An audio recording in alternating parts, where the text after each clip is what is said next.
اعوذ بالله من الشیطان الرجیم. بسم الله الرحمن الرحیم. السلام علیکم و رحمت الله و برکاته. خدمت تمام شما خواهرها و برادرایی که اکنون ما را از طریق کانال یوتیوب وطن دوستان افغانستان تماشا میکنین، بسیار زیاد خوشحال هستم که باز هم جمیل قادری برادر شما یا پسر شما در یک برنامه بعد از خیلی مدت ها در خدمت شما قرار دارم. آرزو میکنم که تمام شما که در هر گوشه و کنار دنیا زندگی میکنین همچنان سربلند و سرفراز باشین، لباس عافیت بر تن داشته باشین. اما تا نازنین، در این ویدیویی که شما فعلا انتخاب کردین برای دیدن، من کوشش میکنم که تجارب بیشتر از یک سال گذشته یا بیشتر از چند سال گذشته خدمت شما یک خلاصه مرور کنم که من در اروپا چی کارهایی را انجام دادم و بعد از که افغانستان آمدم چه اتفاقای رخ داد و فعلا همچنان چی پلان هایی داریم در آینده.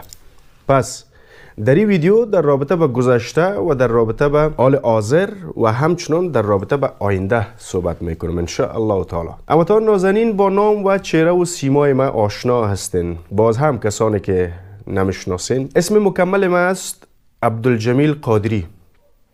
ما در افغانستان به دنیا آمدم، در شهرهای مختلف افغانستان زندگی کردیم، مانند سایر افغانهایی که جنگ های افغانستان اونا را مجبور ساخت که از کشور حتی فرار کنن و یا از کشور، از یک ولایت در داخل کشور، از یک ولایت به یک ولایت دیگر نقل مکان کنن. چنانچه که شما همه ایتان مطلع هستین در کابل جنگ های خانمانسوز رخ داد و او باعث شد که ما همچون به یکی از ولایات دیگر افغانستان نقل مکان کنیم و در اوجه زندگی کنم.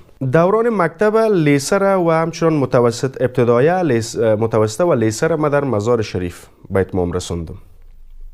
بعد از اتمام دروس خود من نظر به مو فضایی که ایجاد شده بود در کشور عزیز ما که تمام جوانهای که یک کار باید انجام میدادن در داخل وطن، مافیا، قاچاقبرا و کسایی که بالای خون ما، بالای جان ما و بالای هستی ما، بالای همی که موجود هستیم ما افغانها، اینا تجارت میکردن.